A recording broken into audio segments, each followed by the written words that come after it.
जय भोलेनाथ दोस्तों।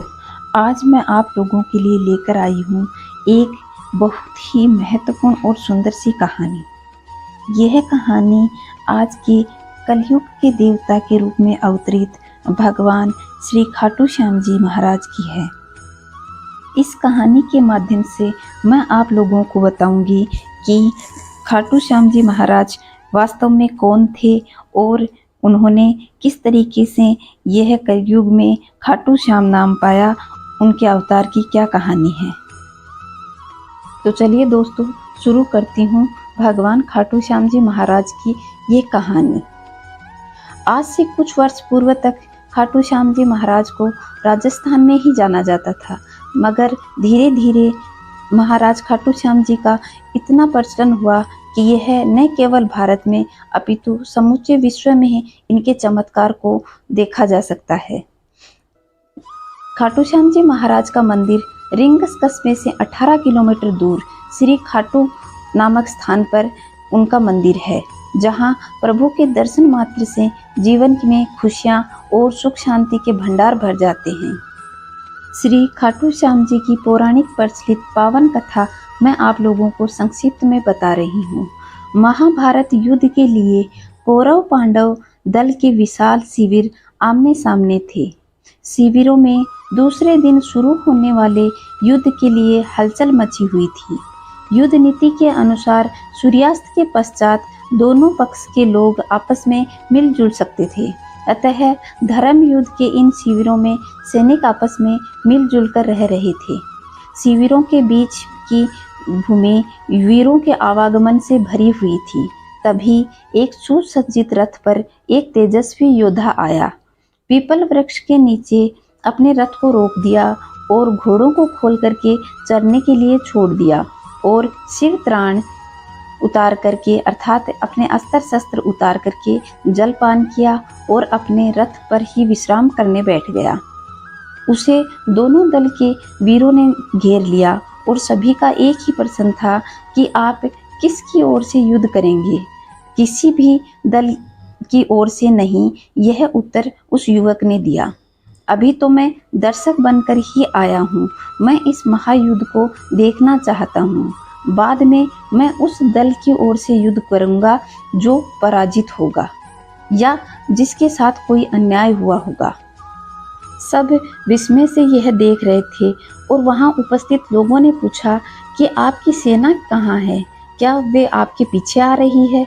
तब युवक ने कहा, नहीं, मुझे सेना की आवश्यकता नहीं है, मैं बिना सेना के आया हूँ। बर्बरीक ने गर्व के साथ कहा, तब आप पराजित दल की सहायता कैसे करेंगे। आगंतुक महाबली मुस्कुराया, मुझे सेना की आवश्यकता नहीं है, मुझे अपने इस धनुष और इन बाणों पर असीम विश्वास है। मैं एक ही बाण से शत्रु की सेना का संहार कर सकता हूँ। छूटने पर मेरा पहला बाण हर व्यक्ति के मृत्यु स्थल पर निशान लगा देता है और दूसरा बाण उसे बींध देता है। तब वहां उपस्थित लोगों ने पूछा कि आपका नाम क्या है। तब युवक ने उत्तर दिया कि मैं भीमसेन और हिडिंबा का पुत्र और घटोत्कच का पुत्र हूँ, मेरा नाम बर्बरीक है। आंधी की तरह कुछ ही क्षणों में ये बात शिविरों में फैल गई। हर किसी पर बर्बरीक का ही नाम गूंज रहा था। सैनिक लोग बात की गहराई तक नहीं पहुंच रहे थे, पर जो लोग गंभीरता को समझने वाले थे वे चिंतित हो उठे।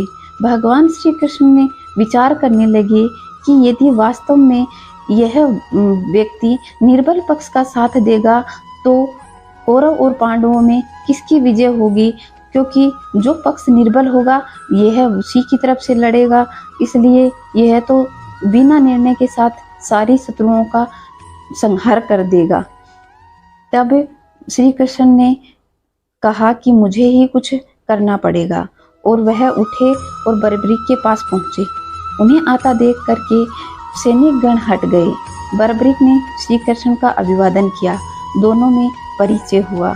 श्री कृष्ण ने कूटनीति का आश्रय लेते हुए पूछा कि तुम इन 3 बाणों के द्वारा सेना का संहार कैसे कर सकते हो। तब बर्बरीक ने गर्व के साथ अपना सिर उठाया और धनुष पर एक बाण चढ़ाकर कहा, देखिए मैं इस प्रकार समस्त शत्रु सेना का संहार कर सकता हूँ।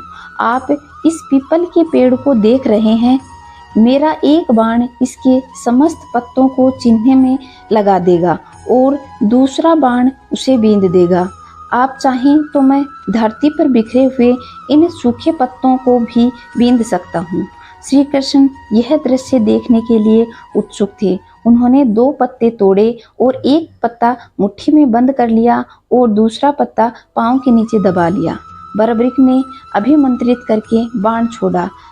सभी ने देखा कि पेड़ और धरती के प्रत्येक पत्ते में चिन्ह हो गया। श्री कृष्ण ने भी मुट्ठी खोलकर देखा तो हाथ का पत्ता भी चिन्हित था तथा पांव का पत्ता भी। श्री कृष्ण अत्यधिक विस्मित हुए। तब तक बर्बरिक ने दूसरा बाण छोड़ा। प्रत्येक पत्ता बीच में से बिंद गया। श्री कृष्ण आकुल हो उठे और गहरी सोच में पड़ गए कि किस प्रकार उन्हें युद्ध में भाग लेने से रोका जाए। आखिर बहुत सोच विचार करने के बाद उन्हें एक युक्ति सूझी। वे प्रातःकाल उठे और याचक का रूप धारण करके बर्बरिक के पास पहुंच गए। वह संध्या वंदना कर रहे थे। संध्या वंदना के पश्चात बर्बरिक ने याचक से कहा कि आज्ञा करो ब्राह्मण देवता, क्या इच्छा है? कुछ दान पाने की इच्छा है? महाराज, ब्राह्मण रूपधारी श्री कृष्ण ने कहा, यहाँ तो मेरे पास विशेष धन नहीं है, मैं परदेश में हूँ। ये बहुमूल्य वस्त्र आभूषण हैं, इनकी इच्छा हो तो कहो। मेरे पास जो कुछ भी है वह मैं तुम्हें अवश्य दान करूँगा। वस्तु तो वही मांगूंगा जो आपके वश में है, तब मुझे कोई इनकार नहीं चाहिए। तब बर्बरिक ने कहा कि तुम चाहे मुझसे प्राण मांग लो, इतना दम्भ अच्छा नहीं है महाबली, श्री कृष्ण ने कहा। तब बर्बरिक ने कहा कि कह तो दिया, अच्छा ऐसा है तो मुझे अपना शीश काट कर दे दीजिए, श्री कृष्ण ने कहा। बर्बरिक ने जब यह सुना तो वह सिहर उठा कि इतना कठोर दान भी कोई कैसे मांग सकता है। उन्होंने क्रोध को दबाकर कहा, मुझे विश्वास नहीं होता कि तुम ब्राह्मण याचक हो। तुमने दान प्रथा को कलंकित किया है। तुम अवश्य ही कोई कूटनीतिज्ञ हो। जो वचन मैंने दिया है मैं उसे अवश्य पूरा करूंगा, किंतु अब तुम अपना वास्तविक रूप मुझे दिखाओ। श्री कृष्ण ने अपना रूप बदलते हुए कहा कि मैं श्री कृष्ण हूँ बर्बरिक, मैं नहीं चाहता कि तुम इस युद्ध में भाग लो। तुम्हारे कारण दोनों पक्षों का विनाश हो जाएगा और बिना निर्णय के ही यह सारा युद्ध समाप्त हो जाएगा, क्योंकि तुम उसी पक्ष में लड़ोगे जो कमजोर होगा। तुम एक बार जिस पक्ष में लड़ोगे वह पक्ष कमजोर कैसे रह सकता है, तो दूसरा पक्ष कमजोर होगा और तुम उसकी तरफ से लड़ोगे तो दूसरा पक्ष कमजोर होगा और ऐसा करते करते सारी सेना ही नष्ट हो जाएगी, क्योंकि तुम अकेले ही इस युद्ध में विजयी रहोगे। तो बर्बरिक ने कहा कि ठीक है, मैं मेरा वचन पूरा करूंगा, परंतु मेरी इच्छा है वह तो मेरे साथ ही मिट जाएगी। तब श्री कृष्ण ने कहा कि निसंकोच होकर के तुम अपनी इच्छा बताओ। तब बर्बरिक ने कहा कि मैं इस महायुद्ध को अच्छी तरह देखना चाहता हूँ। सृष्टि के सभी महारथी इसमें सम्मिलित हैं। मैं देखना चाहता हूँ कि कौन कितना बली है। तुम्हारी इस इच्छा को अवश्य पूरी करूँगा, भगवान श्री कृष्ण ने कहा। और भगवान श्री कृष्ण ने बर्बरिक के सिर को किसी दिव्य औषधि के सहारे जीवित रखा और उसे पीपल के सबसे ऊंची शाखा पर टांग दिया, जिससे वह भली भांति युद्ध को देख सके। और यह बात सही है कि बर्बरिक ने उस धर्म युद्ध को भली भांति देखा। 18 दिन तक महाभारत का युद्ध चला और अंत में दुर्योधन की मृत्यु के साथ इस महायुद्ध का अंत हुआ। पांडव विजय हुए और कौरव पराजित। इस महायुद्ध की भीषण विभीषिका से दोनों पक्ष में केवल 10 व्यक्ति ही जीवित बचे। पांडव पक्ष में 5 पांडव, श्री कृष्ण व सात्यकी, और कौरव पक्ष में अश्वत्थामा, कृपाचार्य और कृतवर्मा। युद्ध समाप्ति के पश्चात भगवान श्री कृष्ण ने देखा कि पांडव अपनी विजय के मद में चूर हैं। उनका व्यर्थ का अभिमान दूर करने के लिए वह 5 पांडवों सात्यकी, द्रौपदी व कुंती सहित बर्बरीक के पास पहुँचे। बर्बरीक का मुखमंडल चमक रहा था।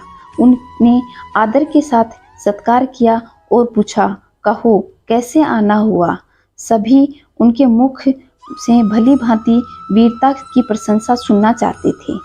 अर्जुन ने अपने मुख से कहना शुरू किया कि मेरे जैसा धनुर्विद्या का ज्ञाता इस संसार में कोई नहीं है। वह अपनी प्रशंसा करने लगा।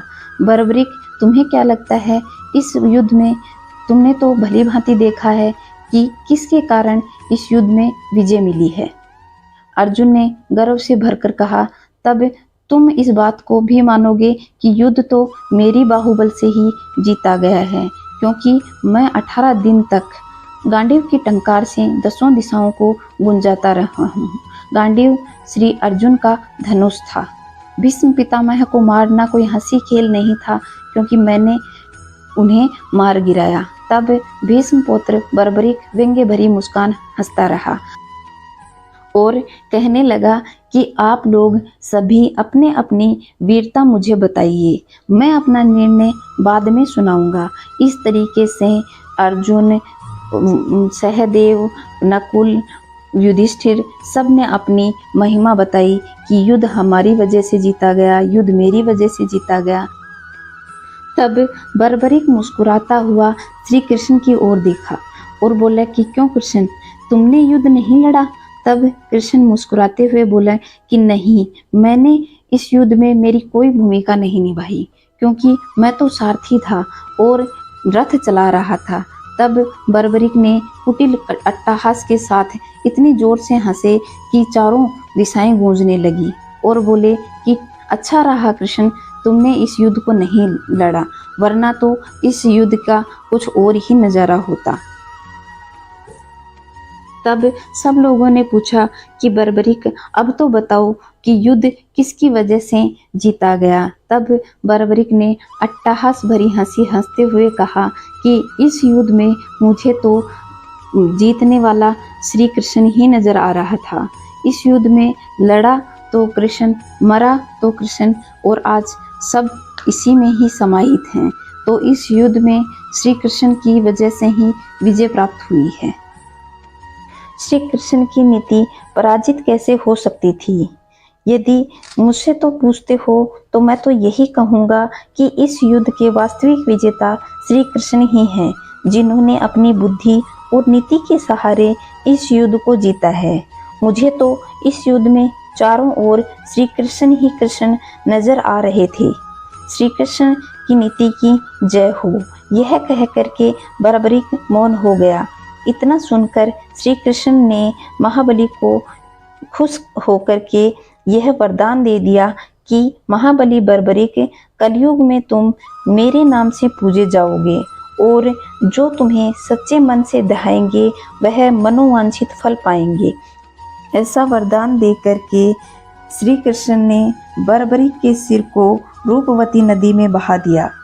कई सालों बाद कलयुग की शुरुआत में उनका सिर जमीन में दफन वर्तमान में खाटू गांव में मिला। कलयुग की शुरुआत में इस जगह को छुपाए हुए रखा गया, लेकिन एक दिन उस जगह पर गाय के थन से अचानक दूध की धार गिरने लगी। इस चमत्कार घटना को देखते हुए स्थानीय गांव वालों ने उस जगह को खोदा तो वो सिर बाहर निकला। उस सिर को एक ब्राह्मण को सौंप दिया, जिसने कई दिनों तक उसकी पूजा अर्चना की, जब तक कि कोई चमत्कार न हो जाए। फिर एक दिन खाटू के राजा रूप सिंह चौहान को एक सपना आया कि उनको एक मंदिर बनवाना है जिसमें इस सिर को स्थापित करना है।